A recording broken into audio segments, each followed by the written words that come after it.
বানিয়েছিল আমরা তা না, কিন্তু পুড়িয়ে দিয়েছিলাম। এসআই সন্তুষ্টি কিন্তু আমরা জ্বালাই দিয়েছিলাম। তাহলে কোনো মহল, গোষ্ঠী, দল বা মানুষ যেন সাহস না করে জনগণের রায়কে উল্টে দিয়ে। এই যুক্তি কিন্তু খণ্ডন করার কোনো সুযোগ নেই। তাহলে কি সার্জিস আলমও গ্রেপ্তার হবে? মানে সার্জিস আলম কি অপরাধী? বাংলাদেশের আমার সকল বিপ্লবী ভাইয়েরা, পুরা বাংলাদেশের যে সকল জুলাই যোদ্ধা দলমত নির্বিশেষে আমার মিডিয়ার বাড়ি থেকে শুরু করে তৃণমূলের সর্বস্তরের ছাত্র জনতা যেভাবে আমার পাশে দাঁড়িয়েছেন। বানিয়েছিল আমরা তা না, কিন্তু পুড়িয়ে দিয়েছিলাম। এসআই সন্তুষ্টি কিন্তু আমরা জ্বালাই দিয়েছিলাম।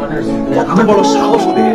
ওরা থানায় ওপেন থ্রেট করছে ওসিকে যে তারা পুলিশ পুড়ে মেরে ফেলেছে, থানা জ্বালিয়ে দিয়েছে। এরপরেও তাকে অ্যারেস্ট করার পরেও ছেড়ে দিতে বাধ্য হয়েছে পুলিশ।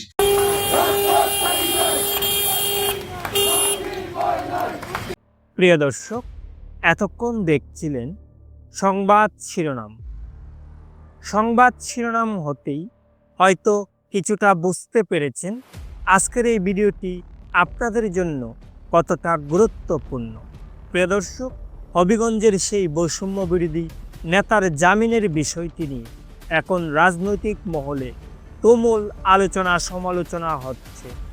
বাংলাদেশের আইন ব্যবস্থা নিয়ে প্রশ্ন উঠছে সামাজিক যোগাযোগ মাধ্যমে, এমনকি বিশ্ব মিডিয়াতেও। এবার এই বিষয়ে এবং সংখ্যালঘুদের নিরাপত্তা ইস্যুতে মুখ খুলেছেন ব্যারিস্টার রুমিন ফারহানা। প্রিয় দর্শক, চলুন বিস্তারিত দেখে নেই প্রতিবেদনের বাকি অংশে। তার আগে দর্শক, এখনও যারা আমাদের এই চ্যানেলটি সাবস্ক্রাইব করেন নাই, তারা আমাদের এই চ্যানেলটি সাবস্ক্রাইব করে বেল বাটনটি অন করে রাখুন। তো চলুন দর্শক, মূল ভিডিওতে চলে যাই আমরা। বানিয়েছিল আমরা তা না, কিন্তু পুড়িয়ে দিয়েছিলাম। এসআই সন্তুষ্টি কিন্তু আমরা জ্বালাই দিয়েছিলাম। কত বড় সাহস ওদের! ওরা থানায় ওপেন থ্রেট করছে ওসিকে যে তারা পুলিশ পুড়ে মেরে ফেলেছে, থানা জ্বালিয়ে দিয়েছে। এরপরেও তাকে অ্যারেস্ট করার পরেও ছেড়ে দিতে বাধ্য হয়েছে পুলিশ। কারণ তারা আইনের ঊর্ধ্বে উঠে গেছে সমন্বয়করা। তারা চাঁদাবাজি করতে পারবে, কোনো সমস্যা নাই। তারা পুলিশকে পুড়িয়ে মারতে পারবে, কোনো সমস্যা নাই। তারা থানা জ্বালিয়ে দিতে পারবে, তারা মেট্রো রেলে আগুন দিতে পারবে, কোনো সমস্যা নাই। কারণ তারা আইনের ঊর্ধ্বে উঠে গেছে, তারা সমন্বয়ক, তারা সব কিছু করতে পারবে। তো ইউনূস সাহেব একবার বলেছিল যে বাংলাদেশকে এমন জায়গায় নিয়ে যাব কেউ কল্পনাও করতে পারবে না। হ্যাঁ, আমরা আসলে কল্পনাও করতে পারি নাই বাংলাদেশ যে এইভাবে জঙ্গিদের স্বর্গরাজ্য পরিণত হবে, মবের স্বর্গের রাজ্য পরিণত হবে। তো এই জন্য আজকে চুরি, চিন্তায়, হত্যা, গুম, লুটপাট, চাঁদাবাজি, ধর্ষণ, নারীদের নিরাপত্তা নাই, ব্যবসা নিরাপত্তা নাই, ইন্ডাস্ট্রি নিরাপত্তা নাই, কোনো কিছুরই নিরাপত্তা নাই। সর্বত্র ভীতিকর অবস্থা তৈরি হয়েছে। বাংলাদেশের জনগণ আজকে সন্ধ্যার পরে বিশেষ প্রয়োজন ছাড়া বেরোতে চায় না মানুষ। কারণ জঙ্গিদের স্বর্গরাজ্য এই বাংলাদেশে, কারণ নিরাপত্তা নাই। তো আমি জাতির কাছে প্রশ্ন রাখতে চাই, ৩২৮০ জন পুলিশ হত্যা করা হয়েছে, এটার কি তদন্ত হওয়া দরকার না যে কারা করেছে? আমাদের যে শত শত কোমলমতি শিক্ষার্থী ভাই বোনরা মারা গেছে ৫ই আগস্টে, সেজন্য কি কোনো তদন্ত করা দরকার না? আসলে শেখ হাসিনার নির্দেশে মারছে কিনা, না পুলিশে মারছে, নাকি তৃতীয় পক্ষ মেরে জনগণকে উস্কে দিয়েছে? এটা কি তদন্ত হওয়া দরকার না? আজ অব্দি কি এই স্টুডেন্টদেরকে তদন্ত হয়েছে? হয়নি। তো কেন হয়নি? কারণ এগুলো ডক্টর ইউনূস মেটিকুলাস ডিজাইন করে নিজেই মেরেছে জঙ্গিদের মাধ্যমে। এই জঙ্গি হামলা করে সে ক্ষমতায় বসেছে, এই জঙ্গিদের মাধ্যমে সে এখন ক্ষমতায় বসে আছে, কারণ তার জনগণের সমর্থন নাই। তো সে কারণে তারা এই ছাত্রছাত্রীদের তদন্ত করছেন না। তো আজকে যে বাংলাদেশকে জঙ্গিদের স্বর্গরাজ্য, তারা জঙ্গিদেরকে জামিনে ছাড়িয়ে দিচ্ছে, এই জঙ্গিদের মাধ্যমে তারা যা খুশি তাই করছে। কেন এই সমন্বয়করা কি আইনের ঊর্ধ্বে উঠে গেছে? তাদেরকে কেন ছেড়ে দিল?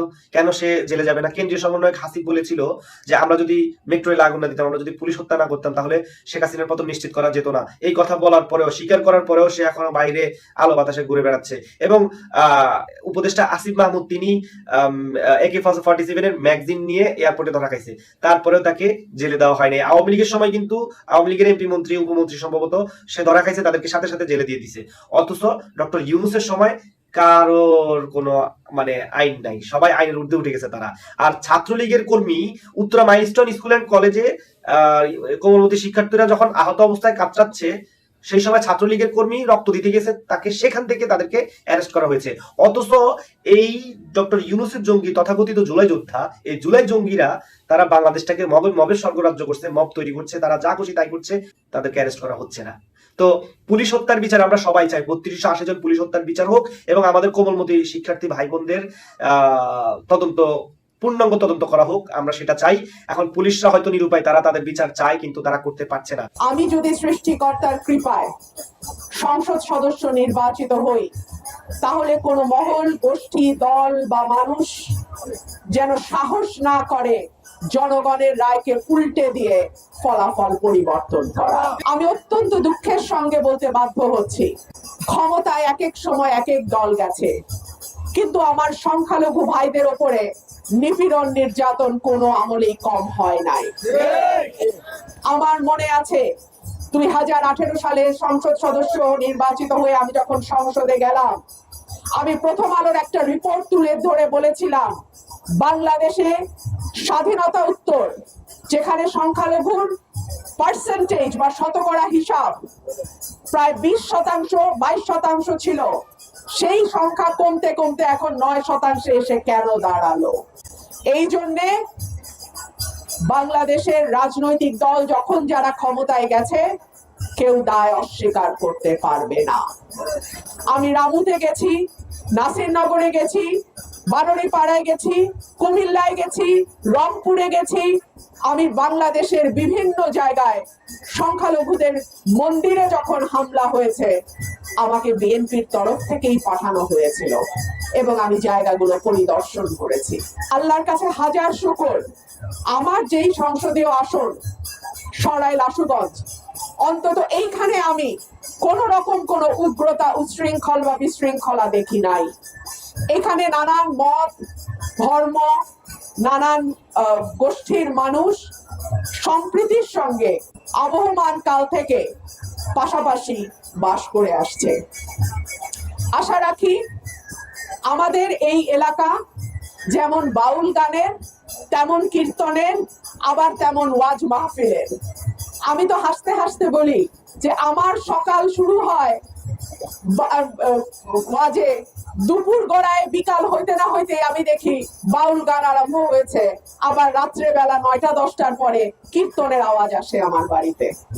এই সম্প্রীতি, সৌহার্দ্য এবং ভালোবাসার যেই বন্ধন আমরা বাংলাদেশের অন্তত সরাইল আশুগঞ্জের মধ্যে ধরে রেখেছি, আশা করি আগামীতেও এই সম্প্রীতির বন্ধন অটুট থাকবে এবং ধর্ম, বর্ণ, জাতি, গোষ্ঠী, রাজনৈতিক মত, পথ আলাদা হতে পারে, কিন্তু এলাকার মানুষ হিসেবে আমাদের মধ্যে যেই ভালোবাসার বন্ধন সেটা যেন কখনো নষ্ট না হয়। চাঁদাবাজি, মামলা বাণিজ্যকে বন্ধ করার স্বার্থে যাকে আপনার যোগ্য প্রার্থী বলে মনে হয় তার বাক্সে ভোটটা দেবেন।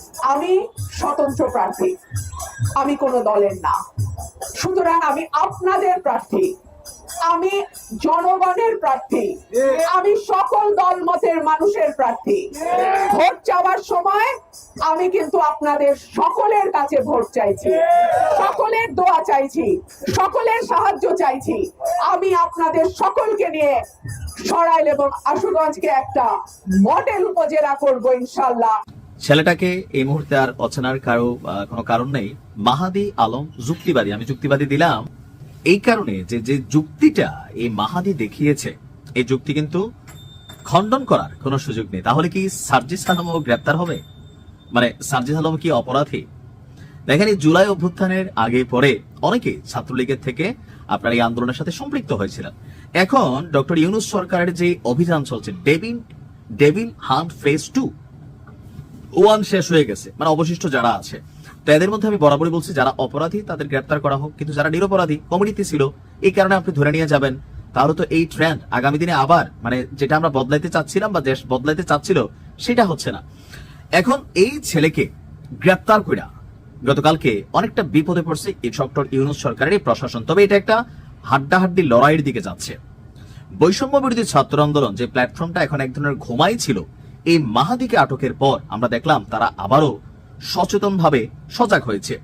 আর যেই ঘটনাটা বানিয়াচং থানা জ্বালাই দেওয়া, এসআই সন্তোষ শর্মাকে শেষ করে দেওয়া, ঘটনাগুলো তো ঘটছিল, তো ওই বক্তব্যটা ভাইরাল হওয়ার পর একটা বক্তব্য এসে দিছিল এই ছেলেটা যে ওইটা স্লিপ অফ টাং ছিল, অর্থাৎ জোশের চোটে, ঠেলার চোটে বইলা ফেলছে যে আপনারা চিনেন আমি বানিয়াচং থানা জ্বালাই দিছি, এসআই সন্তোষ শর্মাকে পড়াই দিছি, মানে নিজের জাহির করতে গিয়া চাপা মারছিল। এটা হচ্ছে তার দাবি যে ওই সময় বিভিন্ন কারণে তার মাথা গরম ছিল, এক পর্যায়ে সে ভুলবশত এই শব্দটা বলে দিয়েছে, আর এটার জন্য সে ক্ষমা প্রার্থী ছিল। তাকে যেন কোনোভাবেই হেনস্থা করা না হয়, কিন্তু দিন শেষে ডিবির অভিযানে সে আটক হয়েছে। এখন আটক হওয়ার পরপরই থানার সামনে গুটি কয়েক পোলাপাইন, সেখানে আমি দেখছি যে তারা আন্দোলন করছে, কিন্তু এরপরে আস্তে আস্তে যত রাত গড়িয়েছে ফেসবুকের মাধ্যমে এই বৈষম্য বিরোধী ছাত্র আন্দোলন হার্ডলাইনে কিন্তু সরকারকে একটা চ্যালেঞ্জ ছুড়ে দিয়েছে। রাত 9টার আগে পরে আমি দেখলাম যে বৈষম্য বিরোধী ছাত্র আন্দোলনের যে ফেসবুক প্ল্যাটফর্ম আছে সেখান থেকে তারা একটা পোস্ট দিয়েছেন। ওই পোস্টে বলা হয়েছে, জুলাই যোদ্ধা মাহাদি হাসানকে 1 ঘন্টার মধ্যে অবিলম্বে নিঃশর্তভাবে মুক্তি দিতে হবে, অন্যথায় বৈষম্য বিরোধী ছাত্র আন্দোলন সারা দেশে কঠোর কর্মসূচি দিতে বাধ্য হবে। তো এখন আমি যখন নিউজটা করছি 1 ঘন্টা পার হয়ে গেছে, আর এই 1 ঘন্টার মধ্যে তাকে মুক্ত করা হয়নি বা মুক্তি দেওয়া হয়নি। তবে বিভিন্ন মাধ্যমে আমরা যতটুকু জানছি যে তাকে আসলে সেই থানা জ্বালাই দেওয়া অথবা এসআই সন্তোষ শর্মার যে মৃত্যুর দায় স্বীকারোক্তি সে দিয়ে বসছিল, ওই ইস্যুতে তাকে আসলে আসামি করা হয় নাই। আসামি করা হয়েছে কেন?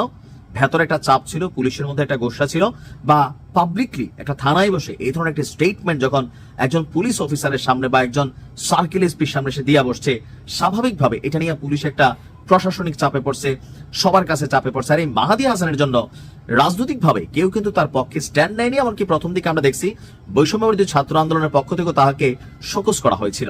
বাট রাত যত বেড়েছে পরিস্থিতির প্রেক্ষাপট বদলাচ্ছে।